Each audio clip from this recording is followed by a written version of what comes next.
70 సీట్లు 60 సీట్లు 50 సీట్లను ఎక్స్పెక్ట్ చేశాము ఫస్ట్లో. తర్వాత ఉన్న ప్రాక్టికల్ కారణాల దృష్ట్యా 24 సీట్లు సార్ తీసుకోవాల్సి వచ్చింది. ఇప్పుడు 21 సీట్లు అంటే మళ్ళీ నిన్నటి నుంచి చర్చలు మొదలయ్యాయి. నాకు ఒకటి తెలియగలుగుతా, 70కి 24కి మధ్య వ్యత్యాసం ఎక్కువ ఉంది కాబట్టి మనం దాని గురించి ఎక్కువసేపు చర్చించాము అన్నా, బాధపడ్డాము అన్నా, తర్జన వర్జనలు అయ్యాము అన్న అర్థం ఉంది.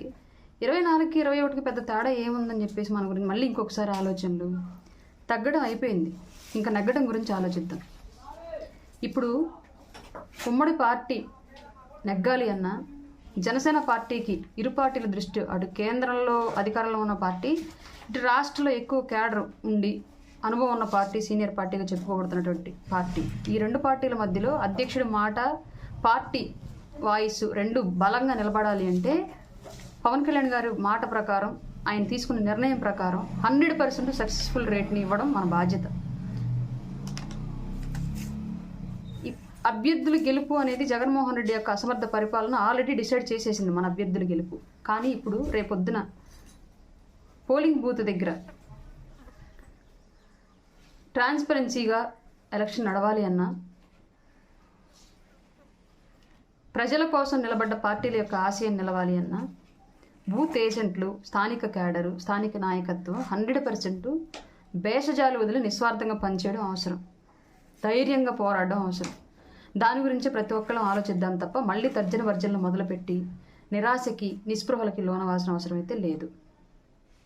ఇంకా తగ్గం, 100% నెగ్గుతున్నాం, ఈ విషయం గుర్తుపెట్టుకోండి. అలాగే అధికారంలోకి వచ్చిన తర్వాత కూడా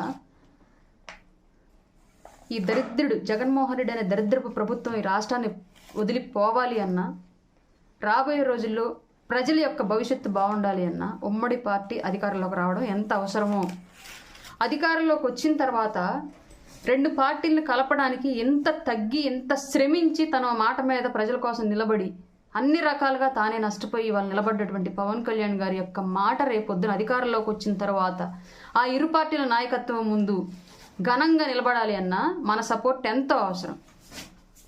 కాబట్టి ఇంకా మళ్ళీ దానికి సంబంధించి తర్జన భర్జనలు వదిలేసి 100% అధ్యక్షుల వారి మాట ప్రకారము, ఉమ్మడి పార్టీ యొక్క నిర్ణయాల ప్రకారము పొత్తులో ఉన్న ప్రతి అభ్యర్థి, టికెట్ తీసుకున్న ప్రతి అభ్యర్థిని గెలిపించే దిశగా అడుగులు వేద్దాము.